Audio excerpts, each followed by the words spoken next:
Listen to me very carefully. There are certain laws of the universe that cannot be broken. Gravity is one of them, thermodynamics is another, but the most unforgiving law of all is the law of mathematics. Numbers do not lie. Numbers do not have a political bias. Numbers do not care about your feelings, your race, your religion, or your backstory. Numbers simply are, and right now the numbers surrounding Congresswoman Ilhan Omar do not add up. In fact, they are screaming that a crime has been committed. On Monday, January 26, 2026, the political world stopped spinning for a moment. President Donald Trump, a man who has survived investigations, impeachments, and indictments, decided to flip the chessboard. He announced that his Department of Justice is launching a full-scale, federal investigation into the finances of Ilhan Omar.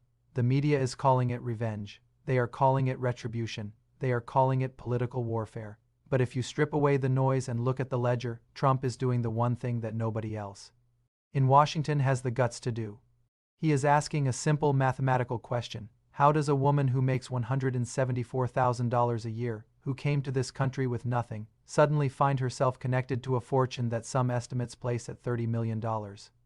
You are going to hear a lot of screaming in the coming days. You are going to hear accusations of racism. You are going to hear about Islamophobia. You are going to hear every buzzword in the book used to distract you. But I want you to ignore all of it. I want you to focus on one thing and one thing only, the money. Because when you follow the money, the picture that emerges is not one of public service. It is a picture of systematic looting. It is a picture of shell companies, spousal loopholes, and a mysterious hedge fund that seemingly printed money out of thin air. This is not a conspiracy theory. These are financial disclosures. These are court documents. These are public records. And what we are about to walk through is the blueprint of modern corruption.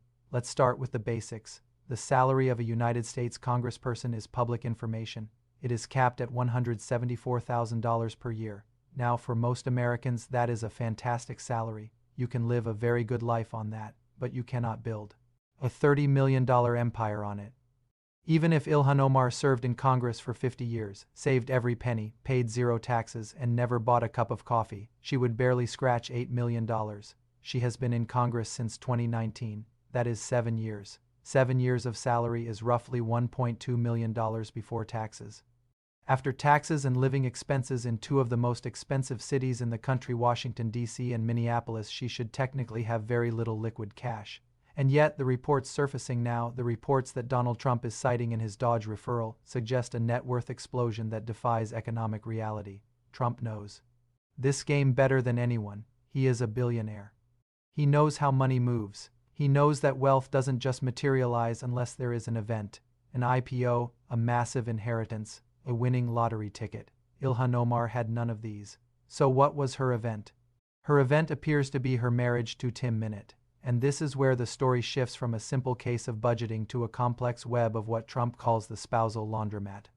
Tim Mynett is a political consultant. He runs or ran a firm called the E Street Group. Now, in Washington, D.C., political consultant is often code for bagman. It is the preferred job title for the spouses of powerful politicians because it allows corporations and special interests to funnel money to the politician without technically bribing them. If a defense contractor wants to give a politician $1 million, they can't. That's illegal. But they can hire the politician's husband for a consulting contract worth $1 million. The husband does market research, writes a 3-page PDF, and cashes the check. The money ends up in the joint bank account. The politician votes for the defense contract. Everyone wins, except you, the taxpayer. Trump is alleging that this is exactly the mechanism Ilhan Omar used, but she did it with such brazen arrogance that she left a paper trail a mile wide. During her 2020 campaign, Ilhan Omar's campaign paid her husband's firm, the E Street Group, nearly $3 million. Let that sink in. She raised money from donors, people who believed in her cause, and then she wrote a check to her husband's company for $3 million. She literally moved money from her campaign account to her marriage account. It was so blatant that even Democrats were uncomfortable. They tried to justify it. They said he was a legitimate vendor. They said the services were real. But Trump isn't buying it, and neither is the Dodge. But the E Street Group is just the appetizer, the main course. The thing that has Donald Trump and Elon Musk posting fire emojis on X is a mysterious entity called Rose Lake Capital. If you look at the financial disclosures from a few years ago, Rose Lake Capital was a ghost. Court records from a previous dispute involving Tim Mynett reportedly showed the corporate bank account had a balance of $42,402. That is not a hedge fund. That is a piggy bank. That is the balance of a dormant, dead shell company. Fast forward to the 2024 and 2025 financial disclosures. Suddenly, Ilhan Omar is listing her spousal assets in Rose Lake Capital and the wine ventures associated with it at values ranging from $5 million to $25 million. Stop, pause the video in your mind and think about that. How does a company go from $42 to $25 million in 24 months? During a period of high inflation and economic instability. Did Tim Mynett invent the next Bitcoin? Did he discover a cure for cancer? Did he write the code for the next AI? No, he is a political consultant. Trump's dodge is asking the question, who put the money in? Hedge funds and venture capital firms grow because limited partners LPs invest capital. Who are the LPs in Rose Lake Capital? Are they American citizens? Are they foreign governments? Are they corporations that have business before the Foreign Affairs Committee, which Ilhan Omar sits on? This is where Trump's attack becomes lethal. He is not just accusing her of being rich, he is accusing her of being a foreign asset. He is implying, and let's be clear, right now it is an implication, which is why we need the investigation, that the money flowing into Rose Lake Capital is pay-for-play money. If a foreign entity, let's say Qatar or Somalia or Turkey, wanted to influence American foreign policy, they couldn't just hand Ilhan Omar a suitcase of cash. But could they become a limited partner in her husband's obscure venture capital firm? Could they invest $20 million into Rose Lake Capital, knowing that the profits would flow directly to the Congresswoman's household? This is the dark heart of the investigation, and it's why Trump is so confident he has the Treasury Department. He has the ability to look at the wire transfers. He can see where the money originated. If there is a wire transfer from a shell company in the Cayman Islands that links back to a foreign state actor, Ilhan Omar isn't just looking at an ethics violation. She is looking at the Espionage Act. She is looking at treason. But the story gets even darker. We have to talk about Minnesota. We have to talk about feeding our future. If you haven't been paying attention to local news in Minneapolis, you might have missed the largest pandemic fraud scandal in the history of the United States. During COVID, the federal government sent billions of dollars to states to feed children who weren't in school. In Minnesota, a group of nonprofits led by Feeding Our Future claimed to be feeding hundreds of thousands of children a day. They submitted lists of names, they submitted invoices, and the government cut the checks, $250 million worth of checks. But the children didn't exist. The meals were never served. The names on the lists were made up using random algorithms from a website called Google, com or search. Q equals list of names, com. It was a massive, coordinated criminal conspiracy. So where did the money go? It went to luxury cars. It went to resort property in Turkey. It went to real estate in Kenya. It went to gold and diamonds. Now, why does this matter for Ilhan Omar? Because the people running this fraud were operating in her district. They were her constituents. They were her donors. Many of the key figures indicted in the scheme had close ties to her political machine. Trump is connecting these dots. He is suggesting that the sudden wealth of Ilhan Omar's family might be downstream from this $250 million theft. Did money from the Feeding Our Future fraud find its way into Rose Lake Capital? Did the fraudsters need a place to wash their money, and did they use the Congresswoman's husband's firm as the laundromat? These are the questions the FBI is asking right now, and the terrifying thing for the squad is that the FBI has the receipts. They have already indicted dozens of people. Those people are flipping. They are cutting deals, and if one of them points the finger at Omar's inner circle, the dominoes will fall fast. Trump is using this perfectly. He is painting a picture of a corrupt elite that steals from hungry children to fund their winery businesses. It is a narrative that resonates because it is so visceral. You have working-class Americans struggling to buy eggs, and you have a congresswoman's husband's wine venture jumping in value by $5 million overnight. It is class warfare, and Trump is the general. Let's look at the psychology of the response. How has Ilhan Omar responded? Silence or deflection. She calls Trump a racist. She calls him a xenophobe. But she does not address the Rose Lake Capital valuation. She does not explain the $42 to $25 million jump, and in the world of crisis management, silence on the numbers usually means the numbers are damning. If it was legitimate, she would release the tax returns. She would release the investor list. She would say, here is exactly how we made the money. She isn't doing that. She is hiding behind the shield of identity politics. But Trump doesn't care about identity politics. He cares about leverage. And right now, he has all of it. We also have to discuss the Elon factor. Elon Musk has turned X, formerly Twitter, into a massive investigative engine. He is amplifying these financial discrepancies to hundreds of millions of people.